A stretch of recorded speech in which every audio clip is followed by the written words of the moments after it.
Cette histoire nous amène dans le désert où un groupe d'adolescents en uniforme de prisonniers creuse des trous sous un soleil brûlant. Un garçon surnommé Buffbag ne supporte pas le dur labeur et se fait mordre par un serpent à sonnette à la jambe pour se libérer du dur labeur. Au même moment, quelque part en ville, une paire de baskets tombe sur la tête d'un garçon nommé Stanley Yelnats, le faisant tomber. La famille du garçon est en train d'inventer un remède contre les pieds malodorants. Il décide donc de ramener les chaussures malodorantes à la maison. En cours de route, la police l'arrête et l'accuse d'avoir volé des baskets à un joueur de baseball célèbre lors d'un événement caritatif. Les policiers amènent le garçon chez ses parents et sont surpris de constater que des paires de chaussures variées occupent chaque coin de l'appartement. Les flics quittent l'appartement, convaincus que le garçon n'est qu'un passionné de chaussures et que c'est lui qui a volé les baskets des célébrités. La famille excentrique croit qu'une ancienne malédiction familiale pèse sur tous les hommes de la famille de Stanley Yelnats. Et c'est pourquoi Stanley Jr. a subi un autre événement malheureux. Par ordre du tribunal, Stanley est envoyé dans un camp de détention appelé Camp Green Lake où il doit passer 18 mois de travaux forcés. Le camp est situé dans le désert, dans un petit oasis où, malgré son nom, il n'y a pas de lac. Au camp, Stanley y rencontre le conseiller qui lui ordonne de l'appeler monsieur. Il prévient immédiatement le garçon qu'il ne sert à rien de s'échapper du camp car sur des centaines de kilomètres à la ronde, il n'y a que du désert sans la moindre étendue d'eau. Les tentatives d'évasion ne se termineront que par la mort par morsure de reptiles venimeux et par les griffes de prédateurs. Stanley reçoit un uniforme de prisonnier et une pelle et est informé de ses tâches. Tous les jours, il devra creuser des trous dans le désert de l'aube au crépuscule. Un psychologue du camp correctionnel surnommé Maman présente Stanley aux autres garçons de l'équipe à laquelle il a été assigné. Les équipes répondent uniquement à leurs surnoms: X-Ray, Armpit, Squid, Zigzag, Magnet et Zero. Zero est le plus petit de l'équipe. Son surnom vient du fait qu'il est constamment silencieux, ce qui signifie qu'il n'a que des zéros en tête. Stanley rejoint l'équipe à la place de Buffbag, qui s'était fait mordre par un serpent à sonnette plus tôt. Les garçons le traitent donc d'abord avec mépris. Au déjeuner, Stanley raconte ce qu'il a amené dans un camp pour ados en difficulté. Il a été injustement accusé d'avoir volé les baskets du joueur de baseball Clyde Livingstone, dont il a fait un don à un orphelinat. En entendant l'histoire du garçon, Zero rompt le silence pour la première fois et demande à Stanley si les baskets portaient des croix rouges. Et le garçon confirme étonnamment son intuition.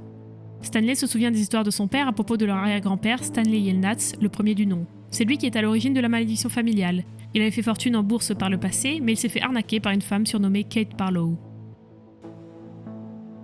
Cette femme est d'autres hors-la-loi, opérée dans le Far West, et elle était connue pour embrasser ses victimes avant leur mort, laissant une traînée de rouge à lèvres brillante sur leur visage. Stanley Yelnats, premier du nom, travaillait comme éleveur de porcs dans un village laiton et est tombé amoureux d'une jeune femme magnifique, la fille de son propriétaire. Stanley a décidé de demander conseil à la diseuse de bonne aventure locale, Madame Zeroni, afin qu'elle puisse lui expliquer comment gagner le cœur de la jeune fille. La femme lui a conseillé d'oublier la fille stupide et d'aller en Amérique où le destin attendait le garçon. Stanley, amoureux, n'a pas écouté la diseuse de bonne aventure et est allé voir le père de la fille pour lui demander sa main et son cœur, mais sa demande a été refusée. Puis, Stanley est retourné voir la voyante. Pour apaiser le père de la fille, la voyante a conseillé au garçon de prendre un petit porcelet et de le porter en haut sur la montagne pour qu'il boive quotidiennement l'eau du ruisseau. Le cochon deviendrait alors de plus en plus gros et pourrait être donné au père en échange de sa bénédiction. Stanley a fait ce qu'on lui avait dit et est retourné avec le cadeau à la maison de sa bien-aimée après un certain temps.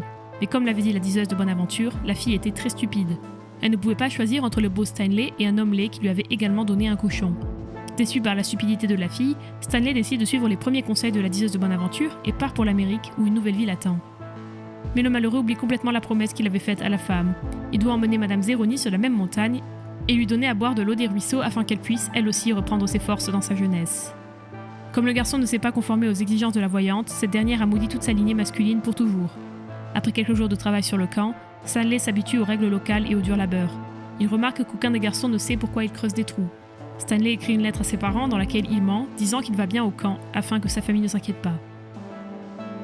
Lors d'une autre journée de forage, Stanley trouve un fossile et le donne à maman en espérant qu'il aura un congé pour sa trouvaille. Mais la psychologue lui assure que la gardienne ne se soucie pas des fossiles. Elle lui raconte également qu'il y avait autrefois un lac sur ce terrain et que tout ce qui l'entourait appartenait au grand-père du gardien.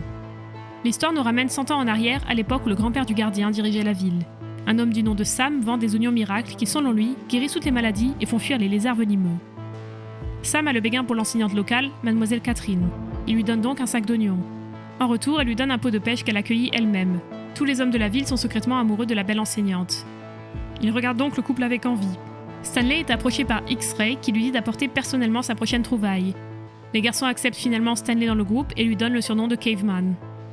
En lisant une lettre de réponse à sa mère, Stanley rit de ses histoires.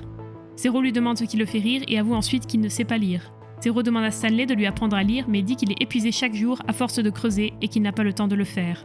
Sur le site de fouilles, Stanley trouve quelque chose qui ressemble à une douille portant les initiales KB. Cela est récupéré par X-Ray et donné à maman le lendemain matin pour obtenir un jour de congé.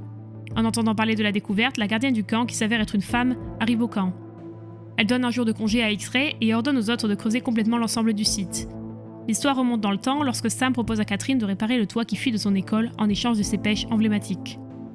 Catherine accepte et le couple commence lentement à se lier. Après un cours du soir, Catherine commence à être courtisée par le propriétaire de la ville mais reçoit un refus ferme. Des sentiments romantiques éclatent entre Sam et Catherine. Bien que les travaux de réparation soient terminés, le couple n'arrête pas de penser l'un à l'autre. Un soir, Sam trouve le courage d'aller chez Catherine et de l'embrasser. Le propriétaire de la ville, méprisé, assiste à la scène et décide de se venger en incendiant l'école. Désespérée, Catherine court demander de l'aide au shérif local, mais celui-ci ne fait que railler la jeune fille en disant que son amant sera bientôt exécuté. Sam se fait tirer dessus dans son bateau juste devant Catherine. Après un certain temps, la fille se rend à nouveau chez le shérif pour manger la mort de son amoureux. Elle tue l'homme et lui donne un baiser sur la joue. Dès lors, son parcours en tant que hors-la-loi sous le pseudonyme de Kissing Kate commence. La petite fille du propriétaire de la ville a adopté le mauvais caractère de son grand-père et oblige les adolescents à fouiller jour et nuit pour trouver le trésor de Kate. Mr. Sir apporte de l'eau au site de fouille et la distribue aux garçons. Alors que Mr. Sir est hors de vue, un garçon nommé Magnet vole un sac de grains dans son camion.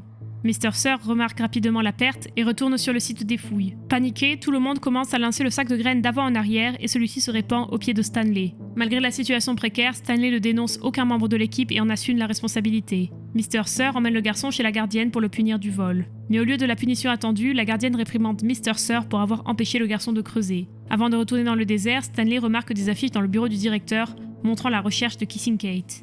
Quand Stanley retourne à la fouille, les garçons considèrent comme un héros et Zero creuse un trou pour lui. En signe de gratitude, il propose d'apprendre à Zero à lire et à écrire. Se souvenant de sa découverte précédente, Stanley devine que ce qu'il a trouvé plus tôt dans le trou n'était pas une douille de balle mais un tube de rouge à lèvres portant les initiales de Kate Barlow et partage sa découverte avec Zero. Lors de leur conversation, Zero dévoile son vrai nom, Hector Zeroni.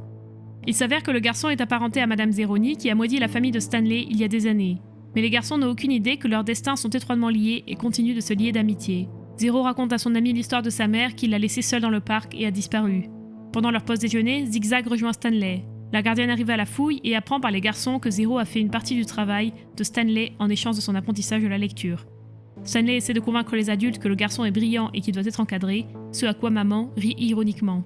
Elle dit à Zero qu'il est tellement stupide qu'il ne se rend pas compte qu'il est stupide. Zero décide qu'il en a assez et frappe maman au visage avec une pelle avant de s'enfuir en courant dans les profondeurs du désert. Bouleversé par la suite de son ami, Stanley se souvient de l'histoire de son grand-père qui raconte comment Yelnats a survécu 6 jours dans le désert après que Kate Barlow ait cambriolé son chariot.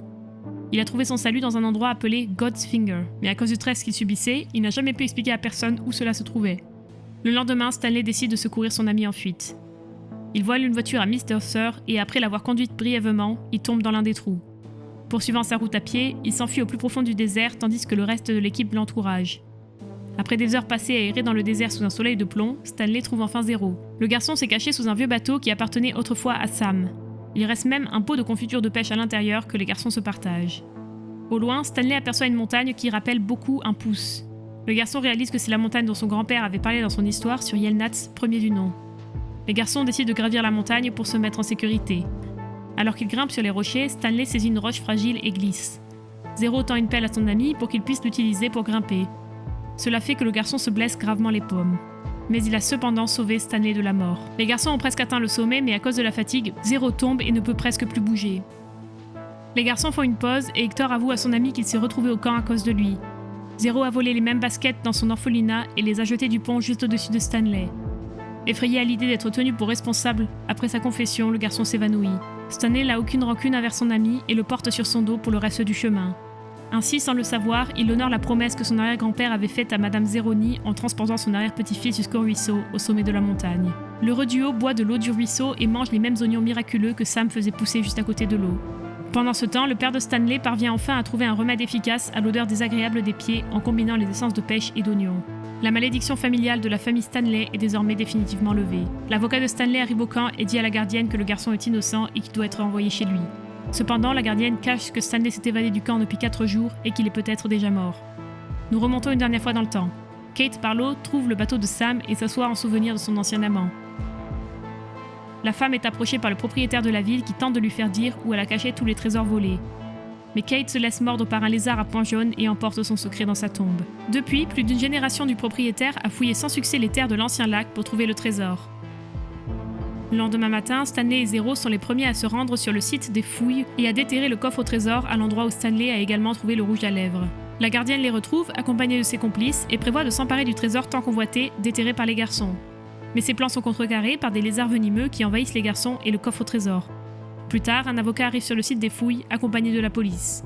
La gardienne accuse les garçons d'avoir volé le trésor et d'avoir tenté de s'échapper, mais Zero aperçoit le nom de Stanley Yelnats sur le coffre. Stanley est libéré du camp avec le trésor et la gardienne et ses acolytes sont arrêtés. Il pleut dans le désert pour la première fois depuis 100 ans. Stanley dit au revoir à son heureuse équipe et lui et Zero rentrent en ville. À la maison, Stanley partage le trésor de son arrière-grand-père entre sa famille et Zero. Hector parvient enfin à retrouver sa mère qui le cherchait depuis tout ce temps. Les garçons deviennent voisins et invitent tous les enfants du camp libérés à leur rendre visite. C'est tout pour cette vidéo, n'hésitez pas à partager vos réflexions sur ce film dans les commentaires et n'oubliez pas d'aimer et de vous abonner, cela nous aide tout particulièrement. À la prochaine, ciao!